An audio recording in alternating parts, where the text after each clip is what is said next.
tunakwenda kwenye kile ambacho tulikuwa tunakisubiri. Ni wazi tunapokuwa kama taifa ambalo tunasabihishwa na tunatambulika kama ni kisiwa cha amani, utulivu na umoja wa kitaifa. Sio wote wanafurahia na wangependa Tanzania ibaki katika sifa hiyo. Kuna watu wanatamani ili ambalo tunakwenda kulifanya tarehe 29 lisiwezekane. Kuna watu wanatamani waone vurugu. Lakini kama mkoa na kama taifa, dalili zozote za aina ya uasi, vurugu, fujo hazijaonekana, na sisi tunajua ni kutokana na uelewa mpana wa wananchi wa Tanzania na wananchi wa Tanga kwa ujumla. Lakini kutokana na mawaidha mbalimbali ambayo nyinyi viongozi wa dini na vyama mmekuwa mkiwasisitiza wanachama wenu. Hivyo basi niseme tu kwamba tuko kama taifa, tuko katika hatua muhimu kwa mustakabali wa nchi hii. Na kama serikali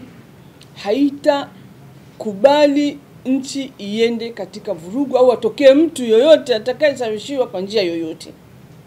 Kwa hivyo tuende tukijua kwamba amani ipo, usalama upo, na shughuli hii itafanyika katika hali ya amani, ya utulivu kuliko kawaida.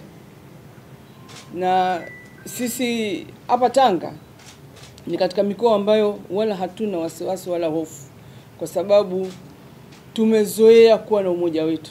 Na kuwepo kwetu hapa wote ni dalili kwamba sote tunaamini kile kinachokwenda kufanyika, na sote tunakubaliana na kwamba tunataka tuende katika uchaguzi tukiwa wamoja, tukiwa na amani, na maisha yaendelee baada ya uchaguzi.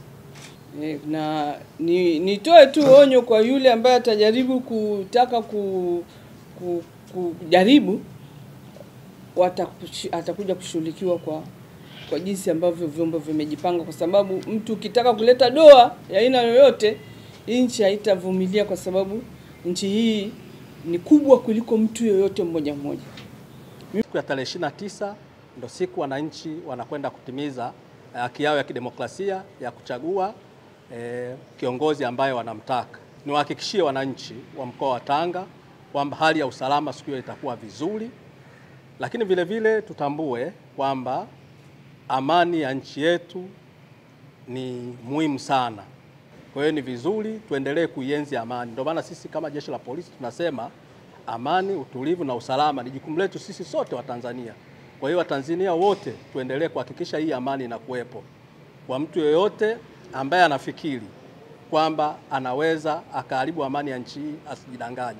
Jeshi la polisi na vyombo vingine vya ulinzi na usalama tumejipanga vizuri, kama alivyoeleza mwenyekiti wa kamati ya ulinzi na usalama kwamba sisi vyombo tuko vizuri sana kuhakikisha uchaguzi, sasa kipindi cha uchaguzi, lakini siku ya uchaguzi yenyewe na baada ya uchaguzi, kwamba amani ya nchi itaendelea kutamalaki.